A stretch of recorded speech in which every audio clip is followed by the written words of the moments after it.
আসসালামু আলাইকুম। এটিএন বাংলা সংবাদে আপনাদের সবাইকে স্বাগত জানাচ্ছি। আমি ফিরোজ তোহার। শুরুতেই বিআরবি কেবলস সংবাদ শিরোনাম।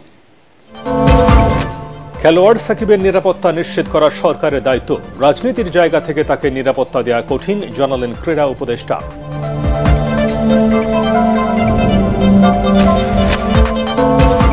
স্বৈর শাসক হাসিনার দোসররা এখনও অন্তর্বর্তী সরকারের উপর ভর করে আছে, দাবি বিএনপির। মামলা প্রত্যাহার করে তারেক রহমানকে দ্রুত দেশে ফেরানোর তাগিদ। সাইবার সিকিউরিটি অ্যাক্ট সহ শেখ হাসিনা সরকারের কয়েকটি আইন শিগগিরই সংশোধন করা হবে, বললেন আইন উপদেষ্টা।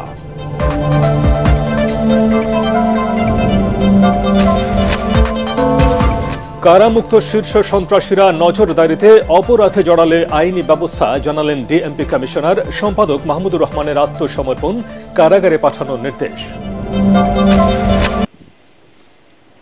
শুনছিলেন বিআরবি কেবলস সংবাদ শিরোনাম। এবারে বিস্তারিত। খেলোয়াড় সাকিবের নিরাপত্তা আছে, ফ্যাসিস্ট সরকারের সহযোগিতার নিরাপত্তা চাওয়াটা অবান্তর। দেশসেরা ক্রিকেটার সাকিব আল হাসানের নিরাপত্তার বিষয়ে এমনটাই জানালেন যুব ও ক্রীড়া উপদেষ্টা আসিফ মাহমুদ সজীব ভূঁইয়া। শ্রম ও কর্মসংস্থান মন্ত্রণালয়ে শ্রমিক কল্যাণ তহবিলে গ্রামীণ ফোনের লভ্যাংশের চেক প্রদান অনুষ্ঠানে তিনি আরও বলেন, শেখ হাসিনাকেও নিরাপত্তা দেওয়া যায়নি, তাকে দেশ ছেড়ে পালাতে হয়েছে। পরাগ আরমানের রিপোর্ট। অবশ্যই কষ্ট কিংবা অভিমান থেকে নেয়া না, আমার কাছে মনে হয় যে this is the right time. গত বৃহস্পতিবারই টি-20 ক্রিকেট থেকে অবসরের কথা জানান সাকিব আল হাসান। দেশের মাটিতে ক্যারিয়ারের শেষ টেস্ট খেলার আশাও প্রকাশ করেছিলেন ক্রিকেট ইতিহাসের সবচেয়ে বড় তারকা সাকিব আল হাসান, এবং খেলা শেষে নিরাপদে দেশ ছাড়ার নিশ্চয়তা চেয়েছিলেন বাংলাদেশ ক্রিকেটের এই মহাতারকা। কারণ হত্যা মামলায় গ্রেপ্তারি পরোয়ানা ঝুলছে আওয়ামী লীগের সংসদ সদস্য সাকিব আল হাসানের মাথায়। বাংলাদেশ ক্রিকেট বোর্ড সভাপতি ফারুক আহমেদ পুরো ব্যাপারটি ঠেলে দেন সরকারের উপর। সাকিবের নিরাপত্তা ইস্যুতে অন্তর্বর্তীকালীন সরকারের যুব ক্রীড়া উপদেষ্টা আসিফ মাহমুদ জানান, একজন খেলোয়াড়ের যতটুকু নিরাপত্তা দরকার সাকিবকে তা দেয়া হবে। সাকিব আল হাসানের পরিচয় দুইটা, এটা আমাদের মনে রাখতে হবে। খেলোয়াড় হিসেবে একটা পরিচয়, আরেকটা হচ্ছে ওনার রাজনৈতিক পরিচয়। উনি আওয়ামী লীগের প্যানেল থেকে একজন এমপি ইলেকশন করেছিলেন। তো মানুষের মধ্যে তো এই দুইটা নিয়েই মিশ্র প্রতিক্রিয়া আছে। এখন খেলোয়াড় হিসেবে আমাদের একজন খেলোয়াড়কে যতটুকু নিরাপত্তা আমাদের দেওয়ার দায়িত্ব, সেটা অবশ্যই আমরা দিব। তিনি দেশে আসলে আমরা সেটা দিব, এবং তার নামে যে মামলাটা হয়েছে, হত্যা মামলা, সেটার বিষয়ে আমরা ইতিমধ্যেই বলেছি, ইতিমধ্যেই আইন মন্ত্রণালয়ও বলেছে যে সংশ্লিষ্টতা না থাকলে প্রাথমিকভাবেই নামটা বাদ দেওয়া হবে। শ্রমিক কল্যাণ তহবিলে গ্রামীণ ফোনের লভ্যাংশের চেক প্রদান অনুষ্ঠানে ক্রীড়া উপদেষ্টা আরও বলেন, প্রত্যেক নাগরিককে নিরাপত্তা দিতে সরকার বাধ্য। তবে অনেকটা শর্ত আরোপের সুরে তিনি জানান, নিজের রাজনৈতিক অবস্থান সাকিবকে স্পষ্ট করতে হবে। ওনার রাজনৈতিক পরিচয়ের কারণে জনগণের মধ্যে যদি ক্ষোভ থাকে, তাহলে মনে করেন আমার নিরাপত্তার জন্য কয়জন, 5 জন পুলিশ কনস্টেবল থাকে আর একজন গানম্যান থাকে। আমার উপরে যদি দেশের 16 কোটি জনগণের, লেটসে 10 কোটি জনগণের যদি ক্ষোভ থাকে, তাহলে এই 5-6 জন আমাকে কী নিরাপত্তা দিবে? আমারও তো সেক্ষেত্রে নিরাপত্তার সুযোগ নেই। তো সেক্ষেত্রে জনগণের যদি কোথাও ক্ষোভ থাকে, সেটাকে তো আমাকেই রিডিউস করতে হবে আমার কথা দিয়ে। তো আমার মনে হয় যে ওনাকে ওনার জায়গাটা পরিষ্কার করা প্রয়োজন। রাজনৈতিক জায়গা থেকে ওনার যে রাজনৈতিক অবস্থান, সেটা নিয়েও কথা বলা প্রয়োজন। অলরেডি মাশরাফি বিন মুর্তজা বোধহয় কথা বলেছেন সেই বিষয়টি নিয়ে। সাবেক প্রধানমন্ত্রী শেখ হাসিনার কথা টেনে ক্রীড়া উপদেষ্টা বলেন, শেখ হাসিনাকেও নিরাপত্তা দেয়া যায়নি, তাকে দেশ ছেড়ে পালাতে হয়েছে। জনগণের পক্ষ থেকে যদি নিরাপত্তা ঝুঁকি থাকে, সেটা কেউই কাউকে আসলে দিতে পারবে না। শেখ হাসিনাকেও তো নিরাপত্তা দেওয়া যায়নি, তাকে দেশ ছেড়ে পালাতে হয়েছে। এ সময় ক্রীড়া উপদেষ্টা বলেন, প্রত্যেক খেলোয়াড়কে নিরাপত্তা দেয়াই সরকারের দায়িত্ব, এবং সে দায়িত্ব সরকার পালন করে থাকে। পরাগ আরমান, এটিএন বাংলা, ঢাকা। ফ্যাসিস্ট হাসিনার প্রেতাত্মারা এখনও অন্তর্বর্তী সরকারের উপর ভর করে আছে দাবি করে অবিলম্বে তাদের অপসারণ করে সরকারের অবস্থান স্পষ্ট করার আহ্বান জানিয়েছেন বিএনপি স্থায়ী কমিটির সদস্য হাফিজ উদ্দিন আহমেদ। গণহত্যাকারীদের বিচারে ধীর গতিতে সরকার যেন প্রশ্নবিদ্ধ না হয়, এ নিয়েও সতর্ক করেন তিনি।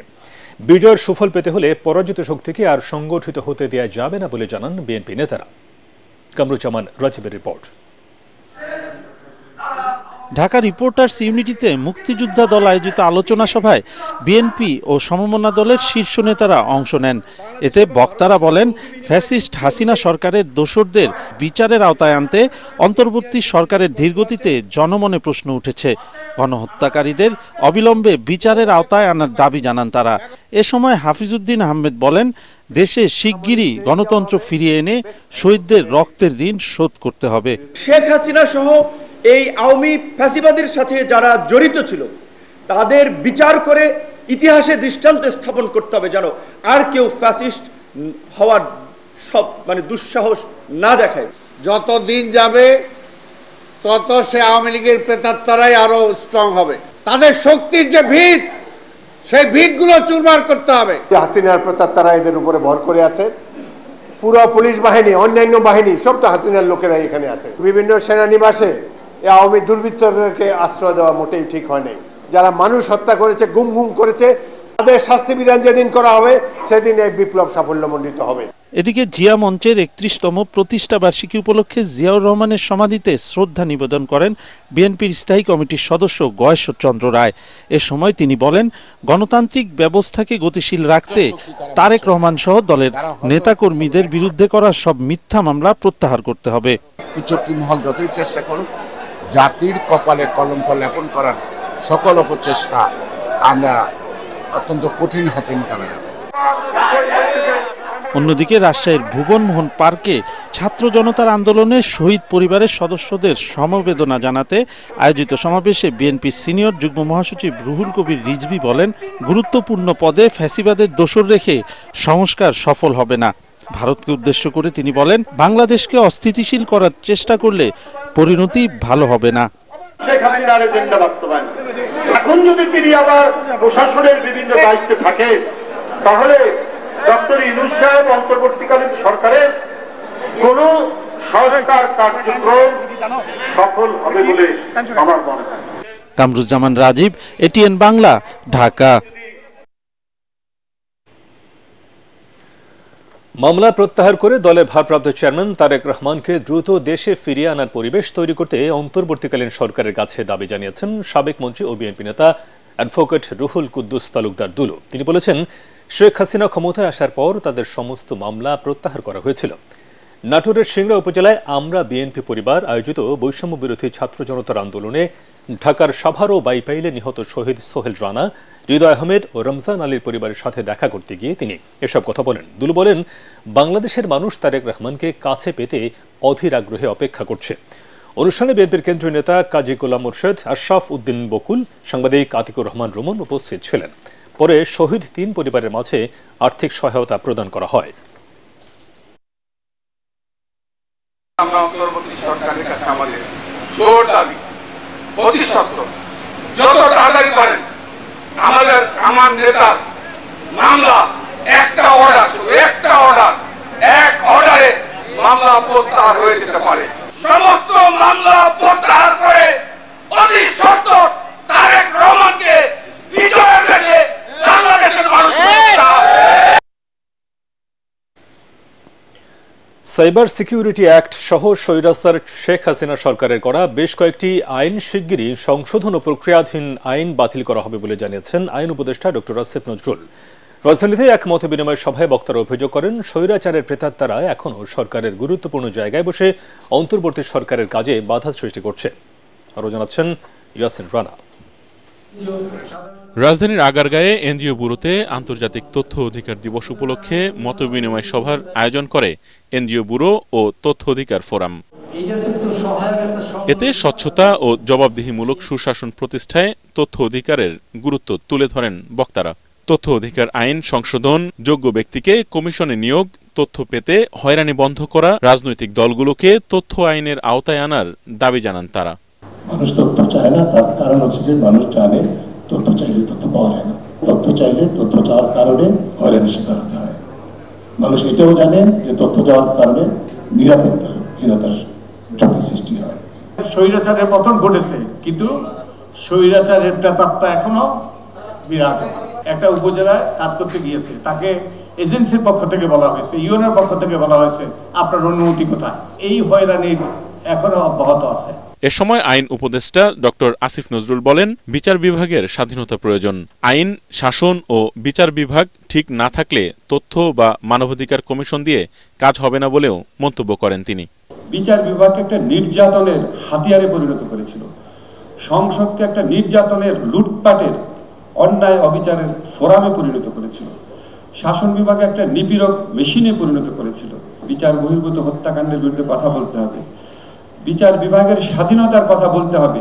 বিতর্কিত বেশ কিছু আইন বাতিল ও সংশোধনের কথাও জানান উপদেষ্টা। কিছু কিছু ক্ষেত্রে আইন সংশোধন করব এবং বিগত ফ্যাসিস্ট সরকার আমলে যে সমস্ত আইন করার চেষ্টা করা হয়েছিল বা একদম নিয়ার কমপ্লিশন স্টেজে ছিল সেগুলি বাতিল করার চেষ্টা করব। সাইবার সিকিউরিটি অ্যাক্টরা অনেকের জনপ্রিয় দাবি হচ্ছে এটাকে বাতিল করে দেওয়া।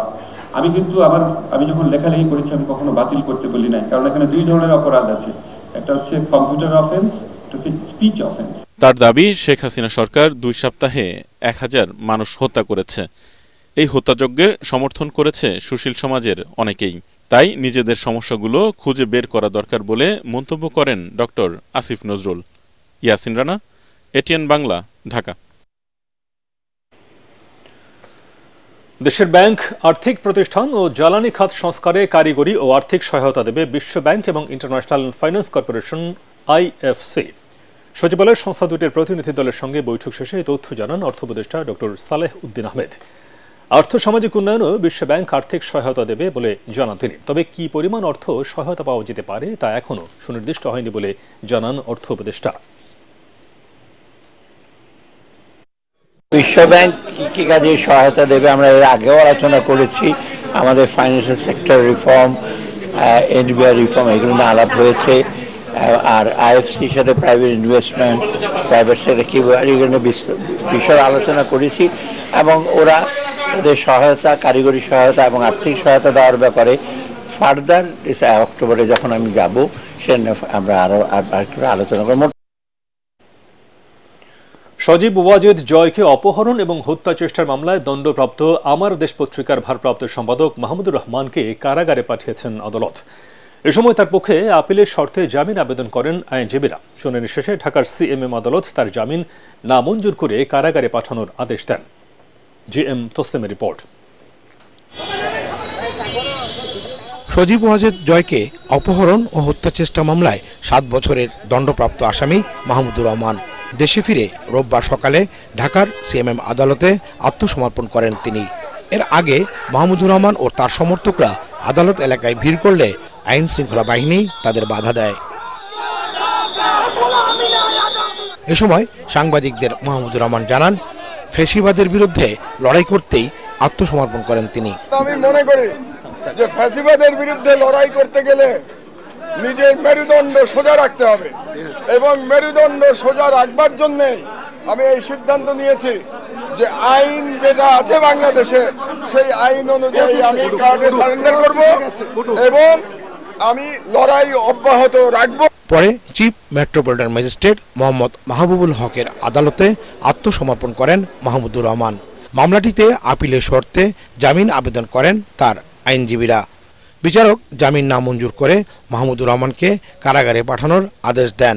একই সঙ্গে কারাবিধি অনুযায়ী তাকে কারাগারে ডিভিশন দেওয়ার আদেশ দেন আদালত। মাহমুদুর রহমান তার নামে 2015 সনে পতিত স্বৈরাচার সরকারের প্রধানমন্ত্রী আমেরিকার একটা মিথ্যা ঘটনা সাজিয়ে বাংলাদেশে মামলা করেছিল। তাকে একবার হত্যা করার চেষ্টা করেছিল, জোর করে দেশ থেকে বের করে দিয়েছে। সেই মাহমুদুর রহমান স্বৈরাচার সরকার পতনের পর বাংলাদেশে আসছেন। আজকে তিনি স্বেচ্ছায় আদালতে এসেছেন। আমরা আদালতের কাছে তার জামিনের প্রার্থনা করি নাই, তাকে জেলে পাঠাবার কথা বলেছি। আর যেহেতু তিনি মন্ত্রী ছিলেন তাকে যেন প্রথম শ্রেণীর মর্যাদা দেওয়া হয়। এই মামলায় গত বছরের 17 আগস্ট ঢাকার অতিরিক্ত চিফ মেট্রোপলিটন ম্যাজিস্ট্রেট আসাদুজ্জামান নূরের আদালত মাহমুদুর রহমান ও সাংবাদিক শফিক রহমান সহ 5 জনের বিরুদ্ধে পৃথক 2 ধারায় 7 বছরের সশ্রম কারাদণ্ড দেন। এর আগে গত 27 সেপ্টেম্বর তুরস্ক থেকে দেশে ফেরেন মাহমুদুর রহমান। GM Taslim, ATN Bangla, Dhaka. কারামুক্ত শীর্ষ সন্ত্রাসীরা নজরদারিতে আছে, অপরাধ করলে তাদেরকে আবারও আইনের আওতায় আনা হবে বলে জানিয়েছেন ঢাকা মহানগর পুলিশ কমিশনার মাইনুল হাসান। এছাড়া যে সকল পুলিশ সদস্য এখনও কাজে যোগদান করেনি তাদের বিরুদ্ধে ব্যবস্থা নেওয়া হবে বলেও জানান ডিএমপি কমিশনার। তরিক ইসলামের রিপোর্ট। রাজধানীর পল্টনে Walton club sports festival football tournament উদ্বোধন করেন ডিএমপি কমিশনার মাইনুল হাসান। এ সময় সাংবাদিকদের প্রশ্নের জবাবে ডিএমপি কমিশনার জানান, নজরদারিতে রয়েছে জামিনে মুক্ত শীর্ষ সন্ত্রাসীরা। যারা ইতিমধ্যে মুক্তি পেয়েছেন তারা দীর্ঘ জেল টার্ম করে তারা আদালতের আদেশের মাধ্যমে আসছেন, তারা আমাদের সার্ভিলেন্সে আছেন। তারা যদি নতুন করে অপরাধে যুক্ত হন অবশ্যই নতুন করে আইনের ব্যবস্থা হবে। কাজে যোগ না দেয়া পুলিশ সদস্যদের বিষয়ে কমিশনার জানান, তাদের বিরুদ্ধে প্রয়োজনীয় ব্যবস্থা নেওয়া হবে। যারা যোগদান করেননি তাদের বিষয়ে তো প্রয়োজনীয় ব্যবস্থা নেওয়া হবে, এগুলো কাজ চলছে। রাজধানীর আইন শৃঙ্খলা পরিস্থিতির উন্নয়নে পুলিশ কাজ করছে বলেও জানান ডিএমপি কমিশনার। প্রিভেন্টিভ মেজারের জন্য আমরা বিভিন্ন ধরনের আমাদের টহল ব্যবস্থা আছে, গার্ডিং ব্যবস্থা আছে, আর অন্যান্য পুলিশি ব্যবস্থা নিয়ে থাকি যাতে অপরাধ সংগঠিত না হয়। তরিক ইসলাম, এটিএন বাংলা, ঢাকা। 1 অক্টোবর থেকে বিচার বিভাগ সংস্কার কমিশন কার্যক্রম শুরু করতে পারবে বলে জানিয়েছেন আইন ও বিচার বিভাগের সচিব মোহাম্মদ গোলাম রব্বানী। বিকেলে সংসদ ভবন এলাকার এমপি হোস্টেলে এই কমিশনের বরাদ্দকৃত অফিস পরিদর্শন শেষে তিনি একথা বলেন। তিনি জানান, কমিশনের অফিস এখনও প্রস্তুত না হয় সংশ্লিষ্ট কর্তৃপক্ষের সাথে আলোচনা হয়েছে, দ্রুত তা ঠিক করতে কার্যকর পদক্ষেপ নেওয়া হয়েছে বলেও জানান তিনি।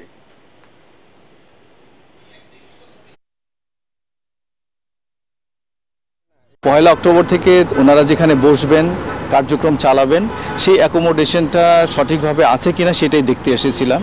তো এখানে যেটা দেখলাম যে এটা একেবারেই এখনও তৈরি হয় নাই, প্রস্তুত হয় নাই। সেজন্য সংসদের যিনি সচিব রয়েছেন আনাউরুল্লাহ সাহেব, ওনার সঙ্গে সাক্ষাৎ করে এবং পিডব্লিউডির গণপূর্তে যারা আমাদের এক্সিকিউটিভ ইঞ্জিনিয়ার সাহেবরা আছেন, ইএমের এক্সিকিউটিভ ইঞ্জিনিয়ার সাহেবরা আছেন, ওনাদেরকে সঠিকভাবে আমি নির্দেশনা দেওয়া যেন ওনারা এটাকে সম্পূর্ণভাবে রেডি করে দেন। এস আলম গ্রুপের কোম্পানি পরিচালক এবং তাদের পরিবারের সদস্যদের সব স্থাবর সম্পদের তালিকা আদালতে দাখিল করতে নির্দেশ দিয়েছেন হাইকোর্ট। আইন সচিব ও নিবন্ধন অধিদপ্তরের মহাপরিদর্শককে আগামী 4 সপ্তাহের মধ্যে সব সম্পদের তালিকা দাখিল করতে বলেছেন। বিচারপতি কামরুল হোসেন মোল্লা ও বিচারপতি কাজী জিনাত হকের সমন্বয়ে গঠিত বেঞ্চ আজ এই আদেশ দেন। একই সাথে এস আলম গ্রুপের পাচার করা অর্থ ফেরত আনতে বাংলাদেশ ব্যাংক ও কেন্দ্রীয় ব্যাংকের গোয়েন্দা ইউনিট কী পদক্ষেপ নিয়েছে তাও জানতে চেয়ে রুল দিয়েছে হাইকোর্ট। আমরা list of immovable assets and properties, সম্পত্তি তাদের নামে আছে in the name of S Alam group, shareholder, director এবং ফ্যামিলি মেম্বার, এটার উপর ডাইরেকশন হয়েছে। তালিকা, সম্পত্তির একটা তালিকা, তাদের নাম, পরিবারের নামে এবং এস আলম গ্রুপ শেয়ার হোল্ডারদের নামে যা যা আছে সমস্ত স্থাবর সম্পত্তির একটা তালিকা চাওয়া হয়েছে। এটা 4 সপ্তাহের মধ্যে। সূচনা ফাউন্ডেশনের আড়ালে সাবেক প্রধানমন্ত্রী কন্যা সাইমা ওয়াজেদ পুতুলের জ্ঞাত আয় বহির্ভূত সম্পদ অর্জন ও কর মওকুফের বিষয়ে তদন্ত করে ব্যবস্থা নিতে দুদকে অভিযোগ দায়ের করেছেন সুপ্রিম কোর্টের এক আইনজীবী। রোববার আইনজীবী মোহাম্মদ সুলতান মাহমুদ দুদকের চেয়ারম্যানের কাছে এই অভিযোগ দায়ের করেন। এতে সাবেক প্রধানমন্ত্রী শেখ হাসিনা, এনবিআরের সাবেক চেয়ারম্যান আবু হেনা মোহাম্মদ রহমতুল মুনিম, সাবেক অর্থ উপদেষ্টা মুশিউর রহমান এবং সাবেক অর্থমন্ত্রী আহম মুস্তফা কামালেরও সম্পদের উৎস তদন্তের আবেদন করা হয়েছে।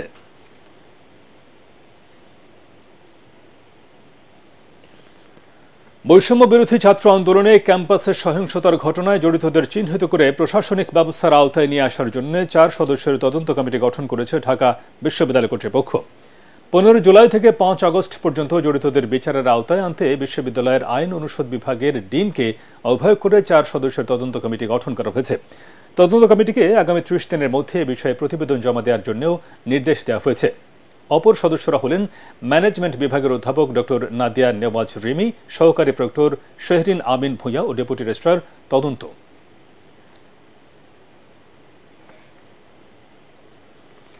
দেশের বাজারে প্রতি কেজি ইলিশ মাছের খুচরা মূল্য সর্বোচ্চ 700 টাকা নির্ধারণ চেয়ে আইনি নোটিশ দিয়েছেন সুপ্রিম কোর্টের এক আইনজীবী।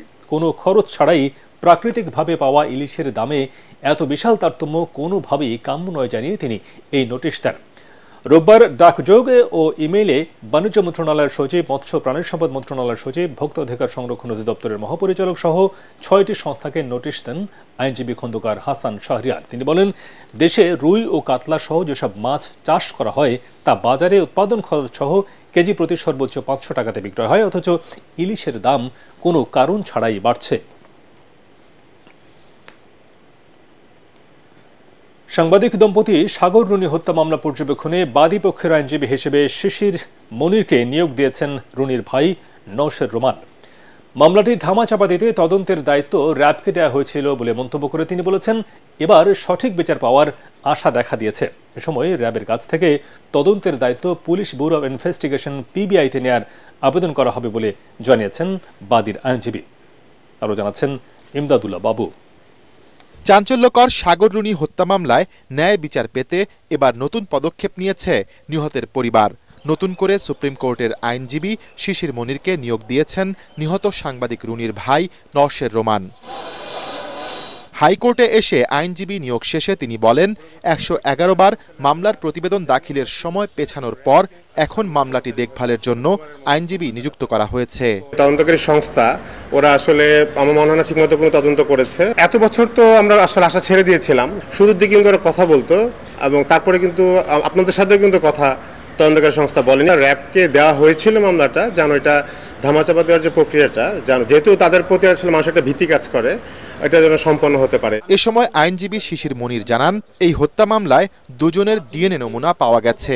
দায়িত্ব পেয়ে এসব বৈজ্ঞানিক প্রমাণ ও ক্লুগুলো পুনর্বিবেচনার আবেদন করা হবে। বেশ কয়েকটি ক্লু মনে হচ্ছে ফার্দার ইনভেস্টিগেশন করলে এগুলোর সলিউশন করা পসিবল। এই জন্যই আমরা তদন্তকারী কর্মকর্তার সঙ্গে পাশে থেকে রাষ্ট্রকে সহযোগিতা করে রহস্যটি উন্মোচন করার চেষ্টা করব। আমরা চাইব এই তদন্তটি সবচাইতে দক্ষ টিম পিবিআই কর্তৃক তদন্ত হোক। 2012 সালের 11 ফেব্রুয়ারি রাতে ঢাকার পশ্চিম রাজাবাজারের বাসায় সাংবাদিক দম্পতি সাগর সারওয়ার ও মেহরুন রুনি খুন হন। ইমদাদুল্লাহ বাবু, এটিএন বাংলা, ঢাকা। 183টি পার্টনার স্কুলের 250 জন স্কুল লিডারের উপস্থিতিতে রাজধানীর একটি হোটেলে অনুষ্ঠিত হল British Council school principal meet 2024। অনুষ্ঠানে ব্রিটিশ কাউন্সিলের পক্ষ থেকে ইয়োর ওয়ার্ল্ড ভিডিও কম্পিটিশন 2023-24 এবং পার্টনার স্কুল অ্যাকশন রিসার্চ প্রোগ্রামের বিজয়ীদের ক্রেস্ট দেওয়া হয়। অনুষ্ঠানে ব্রিটিশ কাউন্সিলে বাংলাদেশের পরীক্ষা পরিচালক ম্যাকজিম ব্রেম্যান সহযোগী স্কুলগুলোকে সহযোগিতার ক্ষেত্রে ব্রিটিশ কাউন্সিলের অর্জন এবং পরিকল্পনা তুলে ধরেন। অনুষ্ঠানে শিক্ষার্থীদের মানসিক স্বাস্থ্য, সুরক্ষা, সুস্থতা বিষয়ক শীর্ষক আলোচনা করেন ইনোভেশন ফর ওয়েল বিং ফাউন্ডেশনের নির্বাহী পরিচালক মনিরুর রহমান।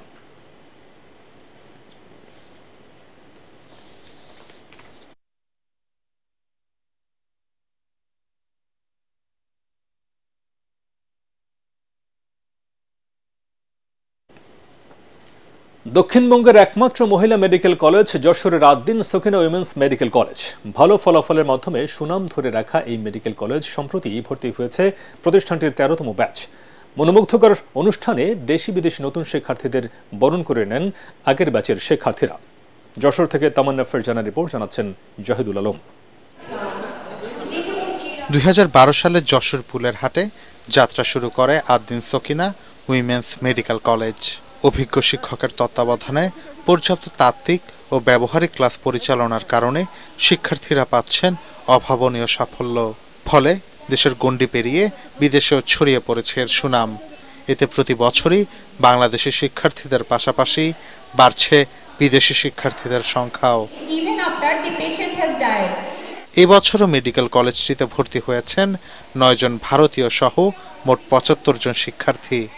সম্প্রতি এক অনুষ্ঠানের মধ্য দিয়ে তাদের বরণ করে নেন প্রতিষ্ঠানটির শিক্ষক শিক্ষার্থীরা। আমি এখানকার সবকিছু দেখে আশাবাদী যে আমি ঠিক জায়গায় ভর্তি হতে পেরেছি।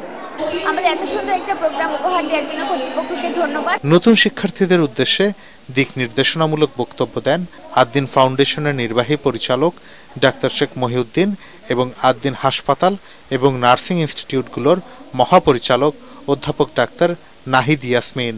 ফ্রাস্ট্রেশন যেন কারো মাঝে না আসে, সবাই যদি একসাথে পড়াশোনা করে এগিয়ে যাও তাহলে দেখবে প্রত্যেকটা প্রফেশনাল পরীক্ষায় তোমরা খুবই ভালো রেজাল্ট করে যাবে। মেডিকেল বিশ্বকে, এই পৃথিবীর বিশ্বকে মেডিকেল ইতিহাসের সমস্ত বিপ্লব ঘটাতে হবে। তার জন্য লিডার দরকার, লিডার দরকার। উই ওয়ান্ট দোজ লিডার্স ইনশাআল্লাহ। নবীন বরণ অনুষ্ঠানে আদ্দিন ফাউন্ডেশনের উপদেষ্টা অধ্যাপক ডাক্তার আফিকুর রহমান, আদ্দিন সকিনা উইমেন্স মেডিকেল কলেজের উপদেষ্টা অধ্যাপক ডাক্তার গোলাম মুক্তাদির, অধ্যক্ষ অধ্যাপক ডাক্তার গিয়াসউদ্দিন, উপাধ্যক্ষ ডাক্তার সঞ্জয় সাহা অন্যান্যের মধ্যে উপস্থিত ছিলেন। Bureau report, ATN Bangla. Al Arafah Islami bank অর্থ সংবাদ।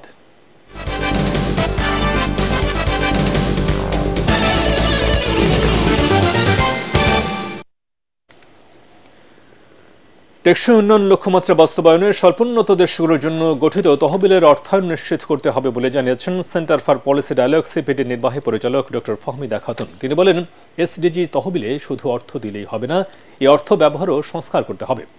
মাল্টিল্যাটারাল ডেভেলপমেন্ট ফাইন্যান্স উইকের ভার্চুয়াল সভায় এসব কথা বলেন ফাহমিদা খাতুন। জাতিসংঘের নির্দেশনা অনুযায়ী বিশেষ প্রণোদনা প্যাকেজ বাস্তবায়ন সহজ, দ্রুত ও বিশেষ তহবিল গঠনে 5 দফা প্রস্তাবনা সহ তা প্রসারের সহযোগী দেশগুলোকে এগিয়ে আসার আহ্বান জানানো হয় এই অনুষ্ঠানে। এতে বাংলাদেশ ছাড়াও প্রতিবেশী কয়েকটি দেশের অর্থনীতিবিদ ও গবেষকরা অংশ নেন। Development finance, the capabilities of multilateral development finance should be expanded. This will require reform of the multilateral development finance system and also reform of the multilateral development banks, MDB's balance sheets, and making lending restrictions flexible and affordable to lower income countries so that they can recover from the pandemic and achieve the SDGs. পরে পার্টেক্স খেলার খবর।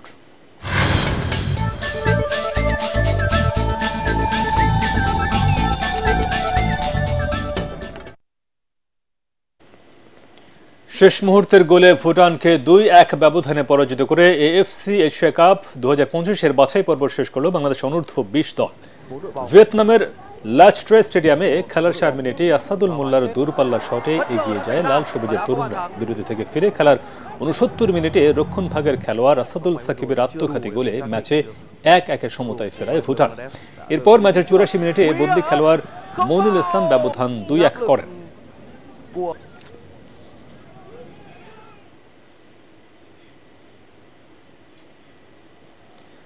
আফগানিস্তানের বিপক্ষে 3টি one day match খেলবে বাংলাদেশ। খেলা হবে সংযুক্ত আরব আমিরাতের শারজায়। আফগানিস্তানের এক্স অ্যাকাউন্টে প্রকাশিত সূচি অনুযায়ী সিরিজের প্রথম ওয়ানডে হবে 6 নভেম্বর, 2 দিন বিরতি দিয়ে সিরিজের দ্বিতীয় ওয়ানডে হবে 9 নভেম্বর, আর তৃতীয় ও শেষ ওয়ানডে ম্যাচটি 11 নভেম্বর।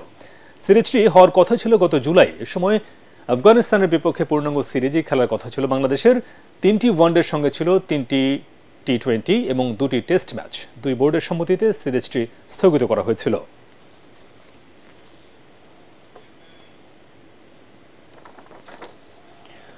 শেষ করার আগে বিআরবি কেবলস সংবাদ শিরোনাম আরেকবার।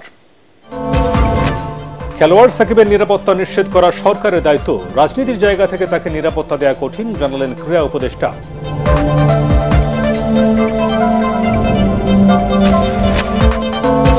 স্বৈর শাসক হাসিনার দোসররা এখনো অন্তর্বর্তী সরকারের উপর ভর করে আছে, দাবি বিএনপি। মামলা প্রত্যাহার করে তারেক রহমানকে দ্রুত দেশে ফেরানোর তাগিদ।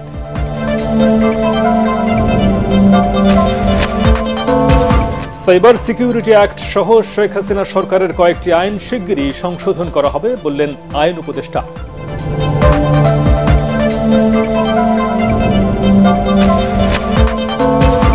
কারামুক্ত শীর্ষ সন্ত্রাসীরা নজরদারিতে অপরাধে জড়ালে আইনি ব্যবস্থা, জানালেন ডিএমপি কমিশনার। সম্পাদক মাহমুদুর রহমানের আত্মসমর্পণ, কারাগারে পাঠানোর নির্দেশ। পরবর্তী সংবাদ দেখার আমন্ত্রণ জানিয়ে এখনকার মতো শেষ করছি। এটিএন বাংলা সংবাদ ইউটিউবে দেখতে ব্রাউজ করুন, youtube/ATN বাংলা নিউজ। ধন্যবাদ সবাইকে।